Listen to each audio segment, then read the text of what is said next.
क्या आप भूतों में विश्वास करते हैं? क्या आपने कभी ऐसी जगह के बारे में सुना है जहां हर दीवार पर अतीत की चीखें गूंजती हों? यह कहानी दिल्ली के बाहरी इलाके में बने एक पुराने हॉस्टल की है। Hostel number 13। कई सालों तक हॉस्टल नंबर 13 छात्रों के लिए एक घर जैसा था, लेकिन इसकी दीवारों के पीछे एक गहरा रहस्य छिपा था। कहा जाता था कि इस हॉस्टल में एक बुरी आत्मा का साया है, जो सालों पहले यहाँ रहने वाली एक छात्रा की दर्दनाक मौत से जुड़ी है। रोहन एक नया छात्र था जो शहर से दूर एक इंजीनियरिंग कॉलेज में पढ़ने आया था। उसे हॉस्टल नंबर 13 में कमरा मिला, जिसके बारे में उसने कई अजीब कहानियां सुनी थी, लेकिन उसने इन बातों को सिर्फ अफवाहें समझकर नजरअंदाज कर दिया। पहले कुछ दिन शांति से बीते, लेकिन धीरे धीरे रोहन को अजीब महसूस होने लगा। रात में उसे किसी के फुसफुसाने की आवाज़ें सुनाई देती थी, कमरे की चीज़ें अपने आप हिलती थी और कभी कभी उसे एक ठंडी हवा का झोंका महसूस होता था, जैसे कोई उसके पास से गुजरा हो।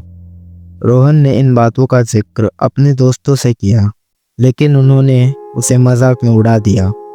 उन्होंने कहा कि नए होने के कारण उसे ऐसा लग रहा होगा, लेकिन रोहन जानता था कि कुछ गड़बड़ है।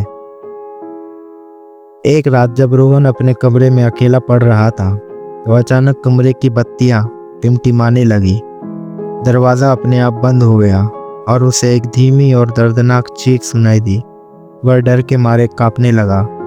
रोहन डरकर अपने कमरे से बाहर भागा और अपने दोस्तों के कमरे में जाकर सारी बात बताई। इस बार उसके दोस्तों ने उसकी घबराहट को महसूस किया और उन्हें भी कुछ अजीब लगा। अगले दिन रोहन और उसके दोस्त हॉस्टल के पुराने कर्मचारियों से मिले और हॉस्टल के इतिहास के बारे में पूछा। उन्हें पता चला कि कई साल पहले इसी हॉस्टल में एक छात्रा की रहस्यमय तरीके से मौत हो गई थी। कुछ लोग कहते थे कि वह आत्महत्या थी, जबकि कुछ का मानना था कि उसकी हत्या हुई थी। उस छात्रा का नाम प्रिया था। वह एक होनहार और खुशमिजाज लड़की थी, लेकिन उसकी मौत के बाद से हॉस्टल में अजीब घटनाएं होने लगी। लोगों ने उसकी आत्मा को हॉस्टल में भटकते हुए देखने का दावा किया था।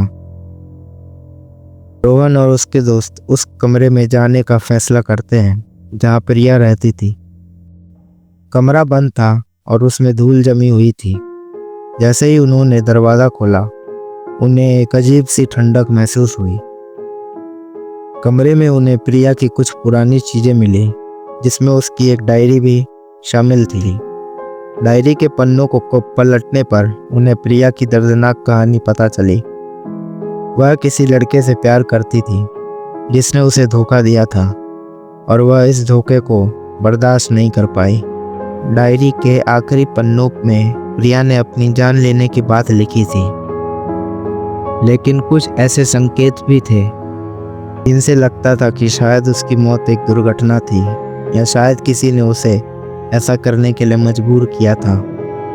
रहस्य अभी भी गहरा था। डायरी पढ़ने के बाद से हॉस्टल में अजीब घटनाएं और तेज हो गई। रात में चीखें और तेज सुनाई देने लगी। कमरे के दरवाजे अपने आप खुलने और बंद होने लगे, और छात्रों को प्रिया की धुंधली सी परछाई दिखने लगी। रोहन को महसूस हुआ कि प्रिया की आत्मा को शांति नहीं मिली है। वह अभी भी हॉस्टल में फंसी हुई है, अपने साथ हुए अन्याय का बदला लेना चाहती थी। रोहन और उसके दोस्तों ने मिलकर प्रिया की आत्मा को शांति दिलवाने का फैसला किया। उन्होंने हॉस्टल के पुराने पुजारी से बात की और उसकी मदद से एक शांति पूजा का आयोजन किया। पूजा के दौरान हॉस्टल में अजीब सी शांति छा गई। हवा में एक अजीब सा सुकून महसूस हुआ। ऐसा लग रहा था जैसे प्रिया की आत्मा आखिरकार शांत हो गई हो। पूजा के बाद से हॉस्टल में अजीब घटनाएं बंद हो गई। छात्रों ने फिर से शांति से रहना शुरू कर दिया, लेकिन हॉस्टल नंबर 13 की कहानी हमेशा उनके दिलों में एक डर और रहस्य बनाकर जिंदा रहेगी। क्या हॉस्टल नंबर 13 अब सच में शांत हो गया है, या फिर प्रिया की आत्मा अभी भी कहीं भटक रही है अगले शिकार की तलाश में। यह रहस्य हमेशा बना रहेगा।